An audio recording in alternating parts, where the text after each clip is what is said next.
দিনে কপুর বত পরা হরসুত ঋষি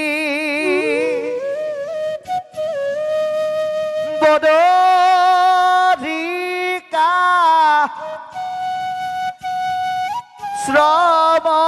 শ্রমতয়া সন্ত ব্যাস বহি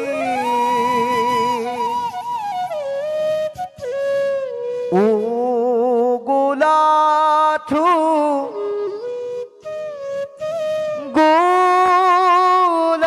গুলামন নাহি সুখ শান্তি নপান্ত পায় একো মনে গুণী গান্ধী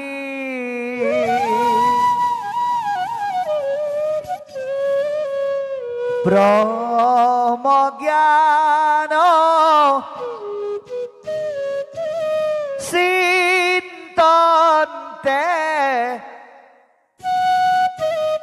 মনত নাহি সুখ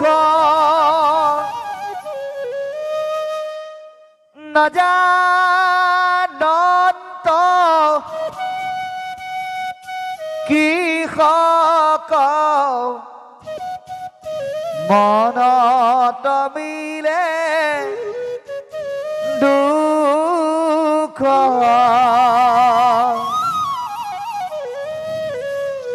অধুমুখে আছাবহি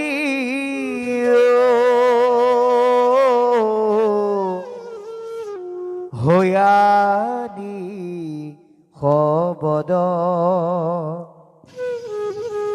সেই বেলা তৈতে আহি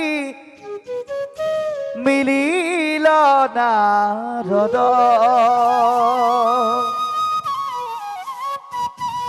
হাতে দিব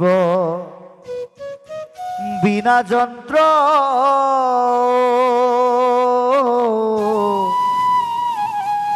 মুখেরা মনাব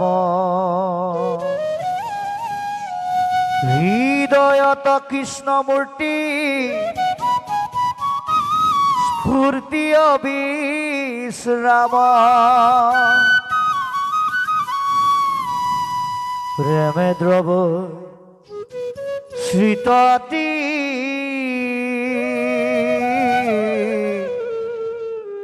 রোমাঞ্চ শরীর ধারায় শ্রবন্তে আসই নয়নর নীর তুলন্ত যন্ত্রত মহা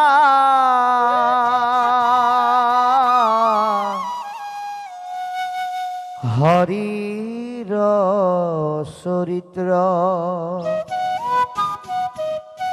নারদক দেখি ব্যাস ঋষি চকিত হে রাম আঠে বেঠে উঠি আধো রিয়া কৃতাঞ্জলি পরম গৌরবে ঋষি করিলা খেৱলি দিলন্ত তয়া সনয়ানী বহিবাৰ তৰে পাইত অৰ্ঘে গন্ধে ধূপে পুজিলা সাদৰে প্ৰণিপাতে পুছিলা কুশলয়া গমন নাৰদু পুছিলা পাছে ব্যাসকু বচন কৃষ্ণ এয়া আমাক নাৰদ বদতি শুনা মহামুনি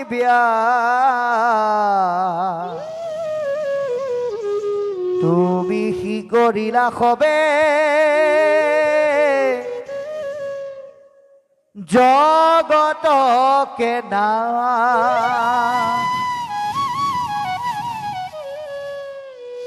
নিৰন্তৰে পশুৰ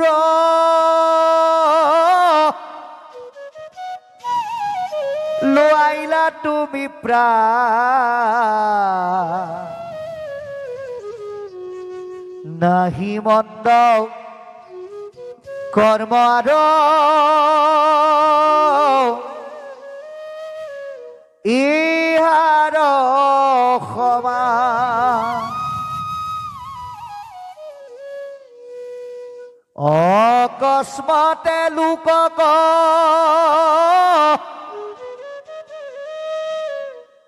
কৰাইলা শিক্ষা ধৰ্ম নুবুজিলাই আপুনি বে দৰু তত্ত্ব মৰ্ম গৰিহিত কৰ্মকু কহিলা ধৰ্ম বুলি তোমাৰ চনে লোক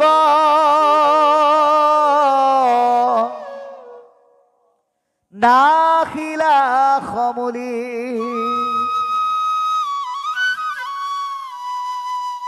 স্বভাৱে লম্পট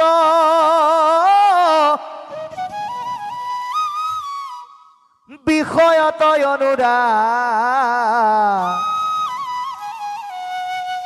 স্বৰ্গ পাইব বুলি ৰংগে কাতে হংসা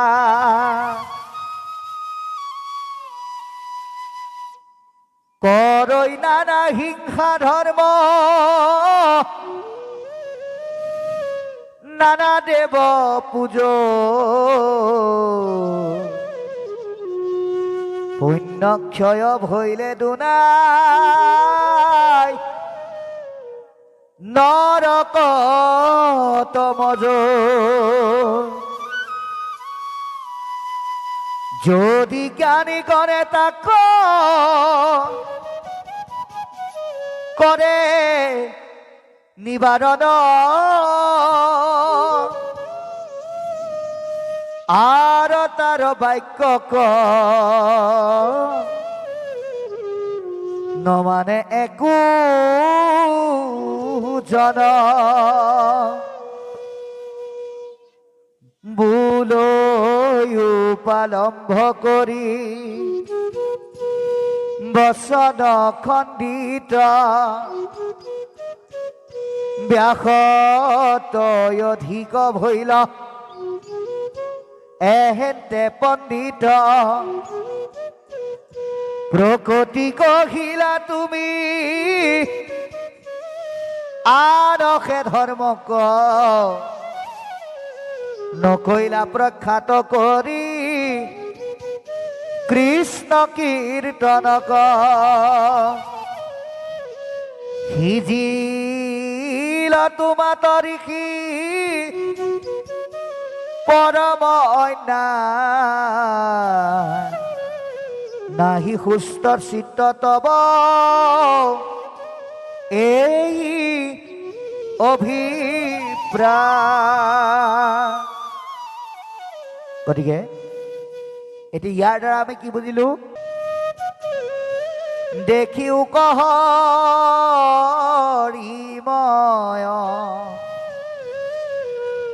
তেবে তৰি বাহাইটো সংসাৰ নিশ্চয়। সমস্ত প্ৰাণী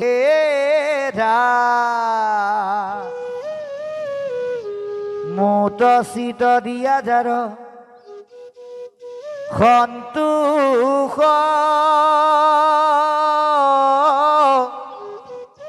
মিলয় সেহি স্বৰ্গ সুখ সখী জানিবা নিশ্চয়। আজি যে আমি ৰাতিপুৱাৰ পৰা এই মুহূৰ্তলৈকে এই 9:24 আমি বহিলোঁ, ইয়াৰ দ্বাৰা যিটো আনন্দ পাইছোঁ, যিটো সুখ পাইছোঁ, এয়া পৃথিৱীৰ কোনো সুখে আপোনাক আমাক দিব নোৱাৰে। সেইকাৰণে কৈছে, ইন্দ্ৰই ভোগ কৰা স্বৰ্গলৈ দেৱ দেৱী পূজা কৰি জীৱ জন্তু হত্যা কৰি যাব পাৰিবা সঁচা, কিন্তু কি হ'ব কওঁ শুনা। তাৰ যোগেদি ধৰ্মৰ বিপৰীতে অধৰ্ম হ'ব, অহিংসাৰ বিপৰীতে হিংসা হ'ব, আৰু তুমি কৰা কৰ্মৰ বলত তুমি স্বৰ্গত থাকিব পাৰিবা, কিন্তু পুণ্য শেষ হ'লে আকৌ নৰকলৈ আহিব লাগিব। আপোনালোকে এটা প্ৰমাণ দিম। আপোনালোকে এই ব্যৱহাৰ কৰি থকা মোবাইল ফোনটো 299 এটা যেনিবা ৰিচাৰ্জ কৰিলে, আপোনালোকে চালে কিমান দিন যাব? বোলে 28 দিন যাব।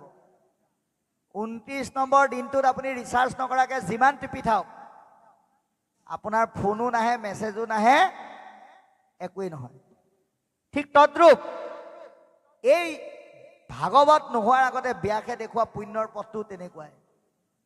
পুণ্য শেষ হ'লে আপুনি আকৌ নৰকত পৰিব লাগিবই। যিমান চেষ্টা কৰিলেও আপুনি উঠিব নোৱাৰে। সেই পুণ্যলৈ আমি চেষ্টা কৰিব নালাগে। আমি কি পুণ্যলৈ চেষ্টা কৰিব লাগে? আজি এই ভকতৰ সংগত যি পুণ্য হৈ আছে, ইয়ালৈ যদি আপুনি এটা খোজ দিছে, ভগৱন্তই কৈছে মই তোমাৰ এই খোজটোৰ মূল্য কেতিয়াও পৰিশোধ নকৰাকৈ নাথাকোঁ। সেইকাৰণে আপুনি কেৱল নামঘৰত সেৱা এটা কৰিব লাগে, শৰাই এখন দিব লাগে, বন্তি এগছ দিব লাগে বুলি নাহিব। সেই কৰ্মখিনিৰ উপৰিও যে আপুনি নামঘৰৰ সৎসংগৰ পৰা আৰু জীৱনৰ কিবা এটা মূল্যৱান শিকিব লগা আছে, এই বুলি আপুনি নিজেও আহক আৰু নিজৰ অনুজসকলকো আনিবলৈ যত্ন কৰক। এই পুণ্যস্থানলৈ আনিবলৈ যত্ন কৰক। কিয়? এয়া শ্ৰেষ্ঠ পুণ্য বুলি কৈছে ভগৱন্তই। আপুনি যে আজি এই খোজটো দিলে, ভগৱন্তই কৈছে মই তোমাৰ ওচৰত আজি ধৰুৱা হৈ গ'লো। আৰু ভগৱন্তই কেতিয়াও ভকতৰ ধাৰ নাখায়। প্ৰমাণ দি দিলে কেতিয়া? যেতিয়া অস্ত্ৰ পৰিচালনা কৰি আছিল, গোসাঁইৰ হাতৰ পৰা অকণমান আঙুলিৰ পৰা তেজ ওলাইছিল মাত্ৰ, কিন্তু অস্ত্ৰ মহিষী থকা স্বত্বেও কোনেও নিজৰ গাৰ কাপোৰ ফালি গোসাঁইৰ হাত বান্ধি নিদিলে। দ্ৰৌপদীয়ে ভাবিলে, আয়ৈ দেহি, স্বামীৰ ওচৰতনো কিহৰ লাজ? এই বুলি নিজৰ আচলখনৰ অকণমান ফালি গোসাঁইৰ হাতটো তৎক্ষণত বান্ধি দিলে। আৰু ভগৱন্তই কৈছে আজি মই তোমাৰ ওচৰত বস্ত্ৰৰ ধাৰুৱা হৈ গ'লোঁ। আৰু সেই ধাৰ কেতিয়া মাৰিছে? যেতিয়া ৰজত চলা অৱস্থাত দুষাসনে কি কৰিছিল? পাছে বীৰ কুৰু ৰাজে দ্ৰৌপদীক সভা মাজে বস্ত্ৰ কাঢ়ি ললে কটাহাৰ, তুমি বস্ত্ৰ ৰূপ হৈয়া হে দ্ৰৌপদীৰ অংগে গয়া, লাজ সমুদ্ৰৰ কইলা পাৰ। যদি অকণমান বস্ত্ৰৰ ধাৰ যদি ভগৱন্তই দ্ৰুপদীক মাৰিব পাৰে, আপুনি আজি দিয়া খোজটোৰ মূল্যৰ ধাৰ ভগৱন্তই কেলেই নামাৰিব? সেইকাৰণে ইয়ালৈ আহিবলৈ যত্ন কৰক, কিবা এটা লৈ যাবৰ কাৰণে কৃষ্ণৰ ৰস, কিবা এটা পাই যাবৰ কাৰণে, কিবা এটা শিকি যাবৰ কাৰণে, কিবা এটা বুজি যাবৰ কাৰণে। আজি এই আধ্যাত্মিক গুৰুজনাই দি থৈ যোৱা মেটমৰা সংস্কৃতিযুক্ত ভক্তিৰ পথাৰখনলৈ মানুহবিলাকে যেনেকৈ আহিব লাগে তেনেকৈ নহাৰ কাৰণে, নিজৰ ল'ৰা ছোৱালীক যেনেকৈ আনিব লাগে তেনেকৈ ননাৰ কাৰণে আজিকালি মানুহবিলাক কি হৈছে, আপোনালোকৰ ফালে আকৌ নহয় দেই, ভুল নুবুজিব, কিছু কিছু স্থানত এনেধৰণৰ আধ্যাত্মিক অনুষ্ঠানলৈ নিজে অহাৰ লগতে নিজৰ অনুজ ল'ৰা ছোৱালী ভাই ভাতৃসকলক লৈ পেলাই আহি কিবা এটা শিকিবলৈ নহাৰ কাৰণে মানুহৰ মনত এটা ডাঙৰ প্ৰৱণতা গঢ়ি উঠিছে। কি বোলে সন্ধিয়া যাব লাগে নিজৰ গুৰুগৃহলৈ, যায় বোলে পদূলি ওলাই ইভিনিং ৱাক কৰিবলৈ। মাকে ল'ৰাটোক কয় গোসাঁই ঘৰত ধূপ এডাল জ্বলাই প্ৰাৰ্থনা কৰগে যা। দেউতাকে কয় 6টা বাজিলে মোৰ চিৰিয়েলখন চাবৰ হ'ল, তই প্ৰাৰ্থনা কৰগে যা। এতিয়া সেই ল'ৰাটোৱে বাৰু বা সেই ছোৱালীজনীয়ে এনেধৰণৰ পৰিৱেশলৈও নানিলে, ঘৰতো নিশিকালে। যি সময়ত ল'ৰা ছোৱালী সময় দিব লাগে নিদি পেলাই গ'ল বাটলে ফুৰিবলৈ, আৰু মানুহজনে টিভি চালে। সেইখন ঘৰৰ ল'ৰা ছোৱালীয়ে কেনেকৈ শুদ্ধ প্ৰাৰ্থনা কৰিব, কেনেকৈ কৃষ্ণ কি বস্তু উপলব্ধি কৰিব? সেইখন ঘৰৰ ল'ৰাটোৱে বা ছোৱালীজনীয়ে গোসাঁই ঘৰত গৈ কেতিয়াও নাজানো হোৱা বাহন নাগায়। কি বুলি গাইছে? অনিচিনো তোমাক ক'ত আছা প্ৰভু, আমি অতি সৰু ল'ৰা, চিঞৰি চিঞৰি মাতিলে তোমাক নামাতা দূৰৰ পৰা। এই অৱস্থাটো যাতে নহয়, যাতে এই আধ্যাত্মিক ৰস আৰু ঘোষাৰ আজি ইমান সুন্দৰকৈ আপোনালোকে আজি অন্তঃস্নান কৰিলে, পৰ্যালোচনা নহ'লেও সাধুসকলে 1001টা ঘোষা পাঠ কৰি এই পবিত্ৰ ধাম কিন্তু ধুই পবিত্ৰ নিকাহ কৰি পেলালে।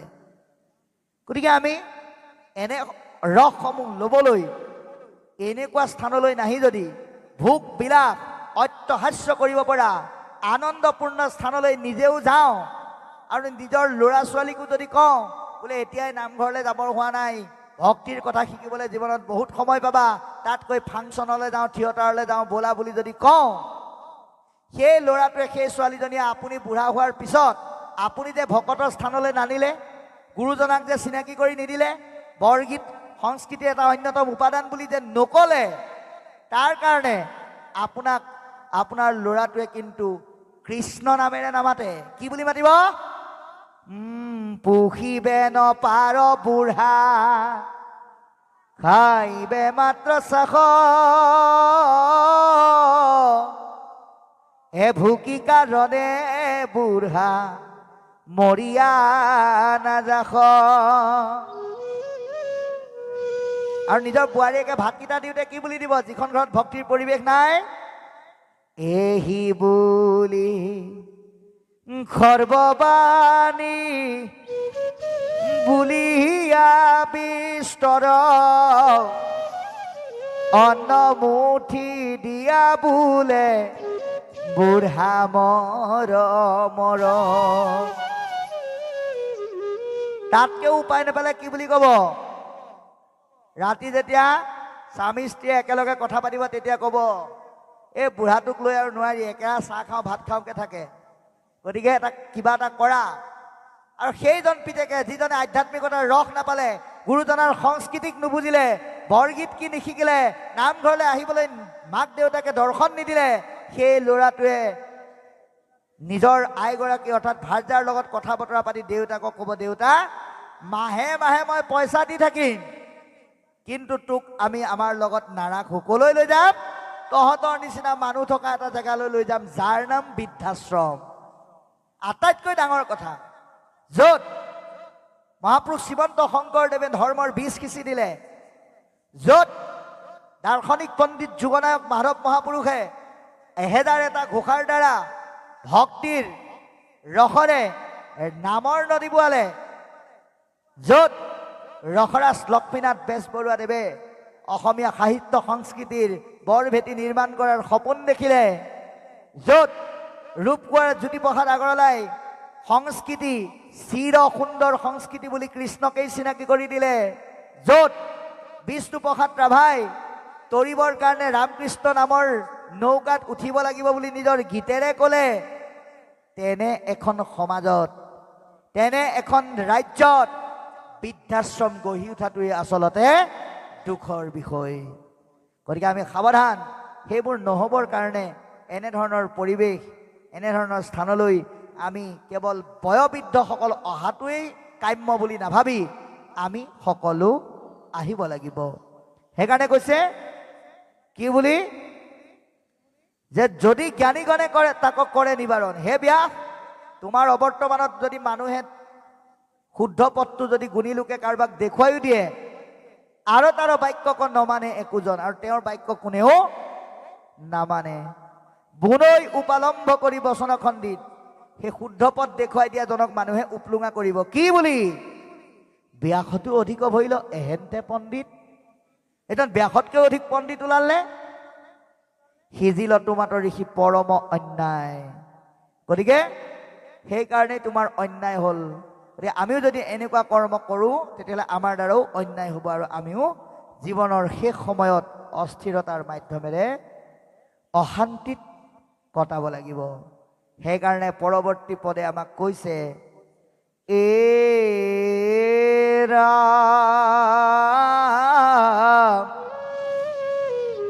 মোৰ উপদেশে কৰা ভাগৱত শাস্ত্ৰ, পচাৰুক গোবিন্দৰ গুণ নাম মাত্ৰ, শ্ৰৱণ কীৰ্তন মাত্ৰ কৰো কণি শেষ, দূৰ হৌক তোমাৰ মনৰ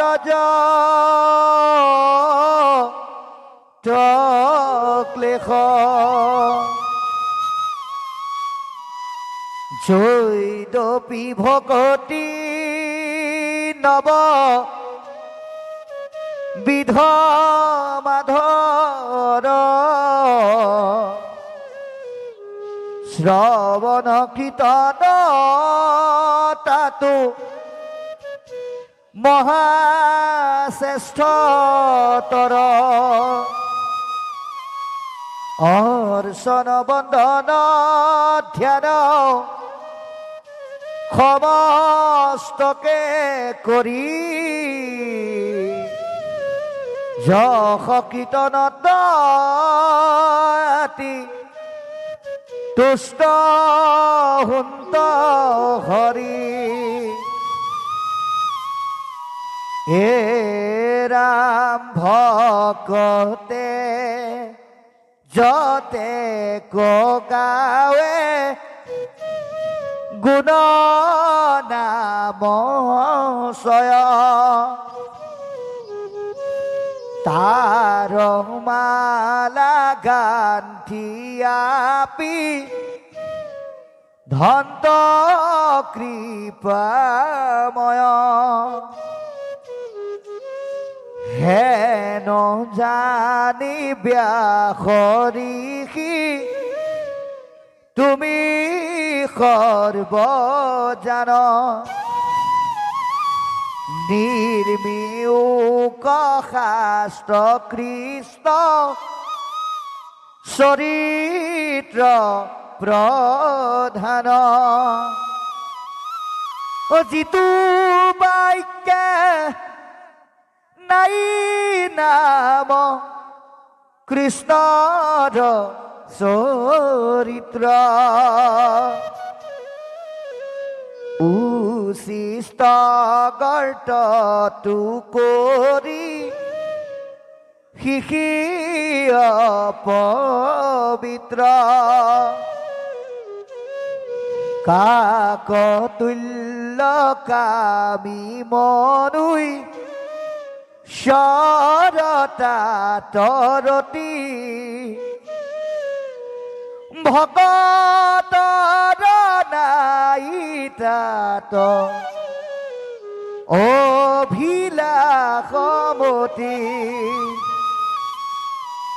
যিটো বাক্যে আছে গুণ নাম মাধৱৰ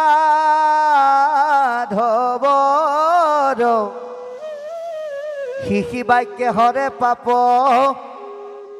জনসমূহৰ এৰা ভকতি বিহীন জ্ঞান কৰ্ম সবে ব্যৰ্থ কহিলো স্বৰূপে বেদান তৰত অৰ্থ অনাদৰি আন ধৰ্ম স্বধৰ্মনি শেষ কেৱলে দিওক ভোগ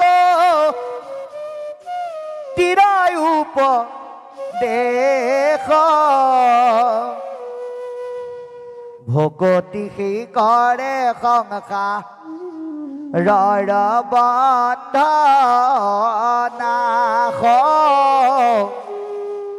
ভকতিৰ প্ৰভাৱ শুনিও ঋষি ব্যাস স্বধৰ্মকতে জীৱ জয় কৃষ্ণক প্ৰতি তাত প্ৰেম পূৰ্ণ যেবে নভৈল ভকতি ভৈল ভ্ৰষ্ট যদি বা অল্পতে গৈল প্ৰাণ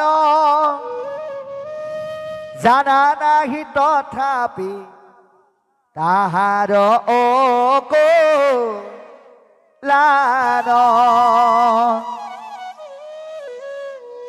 আহাৰ ঊৰ্ধ্ব বাহু কৰি হেৰা কৰো অংগীকাৰ অধম জাতিটো যদি জন্ম হুৱে তাৰ জ্ঞানীটো কৰ্মীটো কৰি তথাপি অধিক দেৱৰো বন্দনিশিতো ভকতিৰ শিক আৰু মাত্ৰ দুটা কুটৰ অন্তত আজিৰ এই ভাগৱতৰ অধ্যায় পঢ়িব আমি অকণমান তাৰ পিছতেই আলোচনা কৰি আমি আজিৰ অনুষ্ঠান সামৰিম এৰা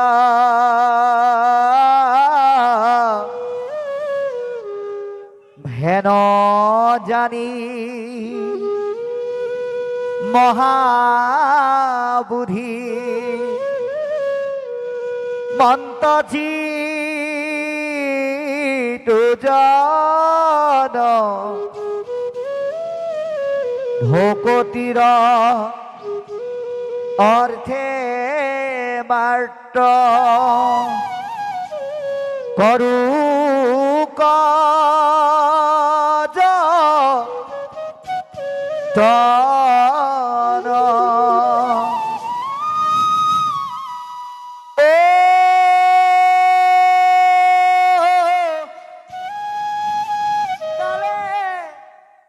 কৰ্মে মিলাইবে বিষয়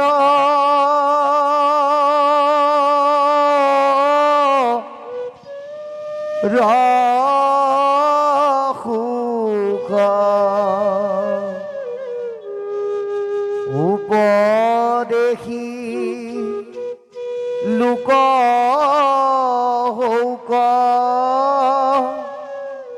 কৃষ্ণত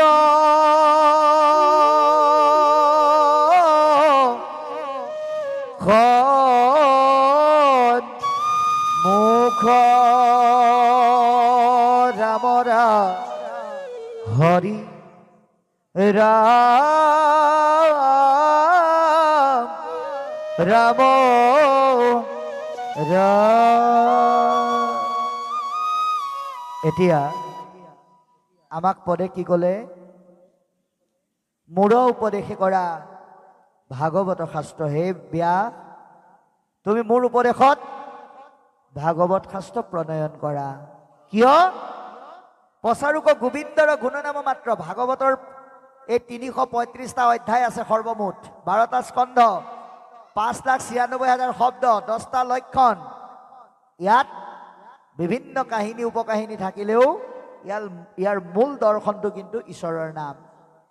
যিটো নাৰদে ব্যাসক কৈছে যে তুমি ভাগৱতৰ যোগেদি মানুহে যাতে মূল বস্তু ঈশ্বৰৰ নাম এয়া যাতে উপলব্ধি কৰিব পাৰে।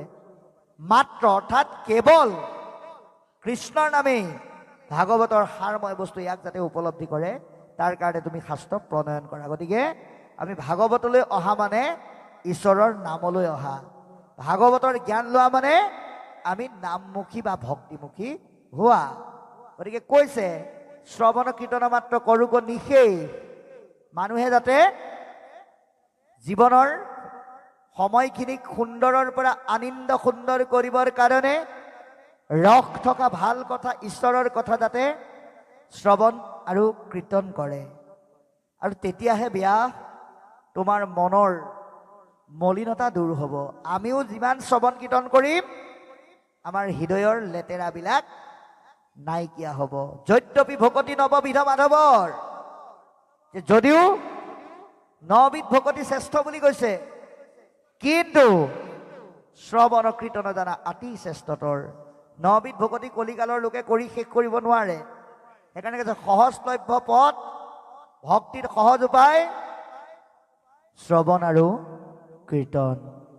কাৰণ ভকতে যতেক গাৱে গুণ নামচয়, তাৰ মালা গান্ঠিয়া পিন্ধন্ত কৃপাময়। এই যে আমি এনেকুৱা সমাজত বহি পেলাই যে ঈশ্বৰৰ নাম গাইছোঁ, এই নাম শুনি থাকে ভগৱন্তই, আৰু তেওঁ মালা গাঁঠি বোলে হৃদয়ত পিন্ধে। যিটো নেকি নাৰদকো কৈছে, নাৰদ বিষ্ণু আসন্ত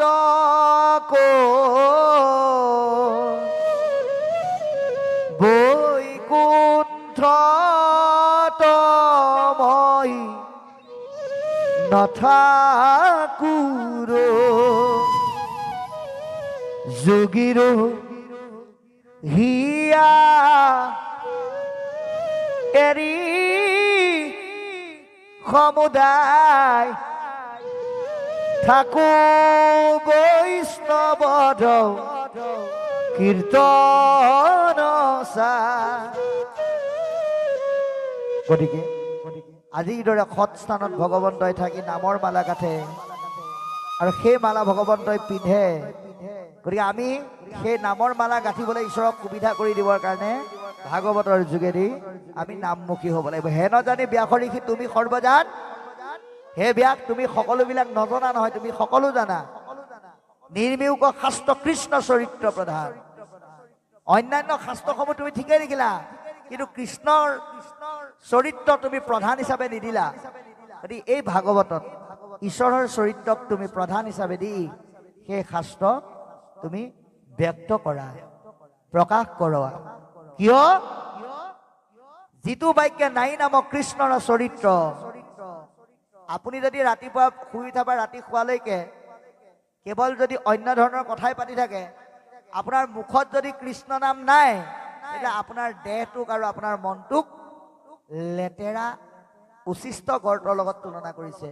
কেৱল অনুষ্ঠানত আহি কৃষ্ণ বাপ বুলি ক'লেই নহ'ব, কেৱল খুব ধুনীয়াকৈ সাজ পোছাক পিন্ধি ইয়াত বহি আনুষ্ঠানিকতাত কৃষ্ণৰ নাম লৈ গুচি গৈ যদি আমি পাহৰি গৈ বিষয়ত থাকি অন্য কৰ্ম কৰোঁ, তেতিয়াহ'লে কি কৈছে? 3 বস্ত্ৰ ললেই জানা ভকত নহয় প্ৰসাদ খালেই বান্ধৈ বৈষ্ণৱ নহয় এৰিব লাগিব কামনা বাসনা তেজিব লাগিব কুটিল ভাৱনা যদি এচাহী সোণৰ বাবে কটা মৰা কৰা যদি অলপ মাটিৰ বাবে আপোনক পাহৰা মোক লাগে মই খাওঁ ইটো স্বভাৱৰে ভকত বুলিবা বান্ধৈ কোন সতেৰে ভকত বুলিবা বান্ধৈ কোন সতেৰে গতিকে আমাৰ জীৱনৰ কৰ্মটো কৃষ্ণৰ নাম যদি নাথাকে সেই দেহ মন সেই ভাৱনাৰ গৰাকীজন লেতেৰা গাঁতৰ লগত তুলনা কৰিছে কাকতুল্য কামী পুৰুষৰ তাত ৰতি যিসকল কৃষ্ণমুখী চিন্তনত আগ্ৰহান্বিত নহয় তেওঁলোকক এৰাহা বিচাৰি থকা কাউৰীৰ লগত তুলনা কৰিছে ভকতৰ নাই তাত অভিলাষমতী কিন্তু ভকতৰ সেইবিলাকত কোনো আশা নাই গতিকে যিটো বাক্যে আছে কোনো নাম মাধৱৰ যাৰ মুখত ঈশ্বৰৰ নাম আছে সিহি বাক্যে হৰে পাপজনসমূহৰ আজি চাওক এতিয়া ৰাতিপুৱাৰ পৰা এই মুহূৰ্তলৈকে যে আমি নামৰ কথা পাতিলো নামৰ চৰ্চা হ'ল ইয়াৰ যোগেদি নাভাবিব আমি বহি থকা সকলে যে পাপবিলাক নিৰ্মূল কৰিছো বা কেৱল মানুহৰে যে পাপ নিৰ্মূল হৈছে এনে নহয় আজি ইয়াৰ যোগেদি কি হৈছে গছ লতিকা তৰু তিনয়ো কিন্তু সুবিধা পাইছে হে ৰাম জয়িত থাকে মোৰ ভক্ত উদাৰ চৰিত্ৰ কীট পতংগ কুতাত কৰ অপবিত্ৰ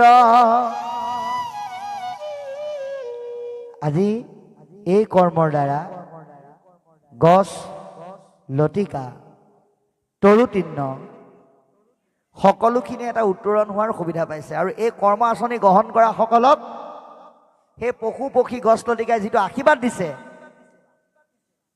বা আপোনালোক পুণ্যৱন্তসকলে যিটো আশীৰ্বাদ দিছে এয়া কোটি টকাতকৈও মূল্যৱান বুলি কৈছে গতিকে সুন্দৰকৈ কৈছে কি বুলি যে যিটো বাক্যে ঈশ্বৰৰ নাম আছে সেই নামে সমস্ত পাপ বিনাশ কৰে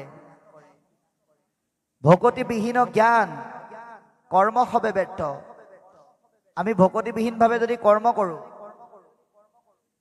কাৰোবাক যদি খাবলৈ দিওঁতে খালে খাবি নাখালে নাই বুলি পেলাই যদি এটা কুৎসিত মন লৈ পেলাই দিওঁ তাত যদি কৃষ্ণ নামৰ ৰস নাথাকে সেই কৰ্ম কেতিয়াও সম্পূৰ্ণ কৰ্ম হ'ব নোৱাৰে জ্ঞান আমি কাৰোবাৰ পৰা কিবা এটা জ্ঞান আচৰণ কৰিবলৈ যাওঁতে ল'বলৈ যাওঁতে দিবলৈ যাওঁতে আমাৰ ভাৱনাত যদি কৃষ্ণৰ নাম নাথাকে মই বৰ ভাৱ থাকে তেতিয়াহ'লে সেই জ্ঞানৰো মূল্য নাই বুলি কৈছে গতিকে জ্ঞান কৰ্মক যদি ভক্তিক সংযোগ নকৰোঁ তেতিয়াহ'লে নহ'ব এই সিদ্ধান্ত আমাক পদে দিছে অনাদৰি আনধৰ্ম স্বধৰ্ম নিশেষ কেৱলে দিওঁক ভকতিৰ উপদেশ আমি ভক্তি ধৰ্ম জ্ঞান দিয়াৰ নামত আনৰ ধৰ্মক কেতিয়াও হিংসা কৰিব নালাগে আমাৰ বহুতে ভাগৱতৰ এটা স্কন্ধৰ ব্যাখ্যা হয় মই কাকো সমালোচনা কৰা নাই আমি নিজে শ্ৰোতা হিচাপে শুনিছোঁ কিছু কিছু জেগাত ভাগৱতৰ স্কন্ধটোৰ আলম লৈ আনে কৰি অহা ধৰ্মক আক্ৰমণ কৰিবলৈ গৈ বা আন আনুষাংগিক কথা ক'বলৈ গৈ পদত নথকা এনেকুৱা কিছুমান বিষয় পাই যায়গে যিয়ে আনৰ মনত কষ্ট দিয়ে। সেইটো আমি কেতিয়াও কৰিব নালাগে। পদৰ পৰা আমি কেতিয়াও বাহিৰ হ'ব নালাগে। ভাগৱতৰ এই 5,96,000 শব্দত কিমান কথা আছে সেয়া কৈয়ে শেষ কৰিব নোৱাৰে, অনন্তই শেষ কৰিব নোৱাৰিলে বুলি কৈছে। তাৰপিছত যদি আমি চালে বেৰে কোবাই বাহিৰৰ পৰা বিচাৰি আনি যদি অন্যান্য অৰ্থৰে ইয়াক কওঁ তেতিয়াহ'লে সেয়া অপপ্ৰচাৰ হ'ব। সেইটো আমি কেতিয়াও কৰিব নালাগে। আনৰ ধৰ্মক হিংসা কৰিব পৰা, দুখ দিব পৰা, আঘাত দিব পৰা বিষয় আমি কেতিয়াও প্ৰকাশ কৰিব নালাগে। কেৱলে দিওঁক ভকতিৰ উপদেশ। আপুনি যিটো ভাল বস্তু আপুনি আপোনাৰ ভাল পোৱাজনক খাবলৈ দিয়ক। তেওঁ যদি নাখায় বুলি কয় সেইটো তেওঁৰ কথা, কিন্তু আপুনিতো কেতিয়াও মুখ মেলি খুৱাই দিব নালাগে। অৰ্থাৎ আমাক কৈছে যে ভকতিৰ উপদেশ দিয়া, কিন্তু দি পেলাই আনে কৰি অহা কৰ্মত যাতে দুখ আৰু আঘাত নাথাকে তেনেকৈ কেতিয়াও নকবা। ভকতি সি কৰে সংসাৰৰ বন্ধনা। ভকতিয়ে আমাক সংসাৰৰ বন্ধনৰ পৰা ৰক্ষা কৰে, কৰ্মবন্ধনৰ পৰা মুক্ত কৰি দিয়ে। আমি কৰ্মবন্ধনৰ গাঁঠিত বান্ধ খাই আছিলোঁ। আজি আপোনালোকে যে ইয়ালৈ আহিলে এটা গাঁঠিৰ পাক খোল খালে। ভকতিৰ প্ৰভাৱ শুনিও ঋষি ব্যাস। গতিকে ভকতিৰ প্ৰভাৱটো কওঁ শুনা। কৃষ্ণৰ পৰম ভক্ত, গতিকে কি বুলি কৈছে? স্বধৰ্মক তেজী ভজৈ কৃষ্ণক সম্প্ৰতি। যদি কোনোবাই ঈশ্বৰ প্ৰাপ্তিৰ কাৰণে যাত্ৰা কৰোঁতে কাৰোবাক যদি ত্যাগো কৰিব লগা হৈছে, প্ৰমাণ বিদুৰ, বিভীষণ, প্ৰহ্লাদ, এওঁলোকে ত্যাগ কৰিছে। ত্যাগত সাধনা আছে। গতিকে আপোনাক যদি কোনোবাই কয় বয়স হোৱা নাই, 60 বছৰৰ পিছত যাবা, এই কথা শুনি পেলাই যদি আপুনি বিচলিত হৈ যায় তেতিয়াহ'লে লোকচানটো নিজৰ। কিন্তু আপুনি স্বজ্ঞানেৰে উপলব্ধি কৰি বিবেকৰ দ্বাৰা পোৱা জ্ঞানৰ দ্বাৰা আনে 10টা কথা কৈ থাকক। আপুনি যদি সেইখিনিক বিচলিত নহৈ সেই কোৱা কথাখিনি কোৱা মায়ামুখীসকলক যদি আপুনি অন্তঃকৰণে তেওঁলোকৰ বাক্যখিনিক যদি ত্যাগ কৰিব পাৰে তেতিয়াহ'লে আপোনাৰ কি হ'ব? স্বধৰ্মক তেজী ভজৈ কৃষ্ণত সম্প্ৰতি তাত প্ৰেম পূৰ্ণ যেবে নভৈল ভকতি। তেওঁ যদি ভক্তি সম্পূৰ্ণও কৰিব নোৱাৰিলে, ভৈল ভ্ৰষ্ট যদি বা অল্পতে গৈল প্ৰাণ, তেওঁ যদি এই সংসাৰ এৰি সম্পূৰ্ণ নোহোৱাকেও যদি যায়, জানা নাহি তথাপি তাহাৰ অকল্যাণ। গতিকে বাবাই সমস্ত কোনোবা এজন ব্যক্তিয়ে বেয়া কাম কৰাৰ পিছত অনুভৱ কৰি যদি ভকতৰ সংগলৈ আহিছে, তেওঁক আমি ভুল হৈছে বুলি কেতিয়াও আগৰ কৰ্মক সমালোচনা কৰি কেতিয়াও ইনচাল্ট কৰিব নালাগে। গতিকে সেইজন দেৱতাত জ্ঞানীজনতকৈও সেই ভকতজন পবিত্ৰ বুলি কৈছে, যি অনুধাৱনৰ দ্বাৰা সৎসংগলৈকে যাত্ৰা কৰে। গতিকে শেষৰ পদে ক'লে হেন জানি মহাবুদ্ধিমন্ত যিটো জন ভকতিৰ অৰ্থে মাত্ৰ কৰোক যতন। মহাবুদ্ধিৰ গৰাকী ৰসত চতুৰ আপোনালোকৰ দৰে সৎসংগৰ মাজত থকা সকলক পুনৰ ভাগৱতে আহ্বান জনাইছে। অন্য কৰ্ম যত্ন কৰিলেও পাবা, নকৰিলেও পাবা। তোমাৰ ভোক লাগিলে মায়ে ভাত এনেও দিব, কাৰণ মাতৃয়ে সন্তানৰ মৰ্যাদা বুজি পায়। তোমাৰ বয়স হ'লে তোমাৰ সংসাৰখন এনেও কৰি দিব। গতিকে এইবিলাক পাবৰ কাৰণে বেছি কষ্ট কৰিব নালাগে, কিন্তু ভক্তিৰ ৰস তুমি বিচাৰিলেহে পাবা। সেইকাৰণে মহাবুদ্ধিৰ গৰাকী হৈ এই কৰ্মৰ কাৰণে আমাক যত্ন কৰিবলৈ আহ্বান জনাইছে। কাৰণ কালে, কাল মানে সময়, কৰ্ম মানে কাম। কাল আৰু সময় আৰু কৰ্মই বিষয়ৰ সুখবিলাক আপোনাক আমাক আপোনা আপুনি দিব। সেইকাৰণে কৈছে উপদেশী লোক হওক কৃষ্ণৰ সন্মুখ। গতিকে সকলো ভকতক এই ভগৱন্তৰ উপদেশযুক্ত ভক্তিৰ ৰস পান কৰি থকা সকলোকে কৃষ্ণৰ সন্মুখ হ'বলৈ আহ্বান জনালে পৰম কৃপালু বাবাই সমস্ত। আমি সন্মানীয় হেমন্ত হাজৰিকা বাপ তথা ইয়াৰ কেইজনমান মহান আত্মাৰ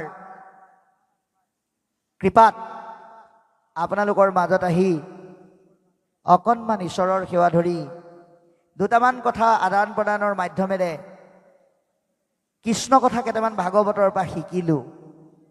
আৰু এইখিনি কৰিবলৈ যাওঁতে আমাৰ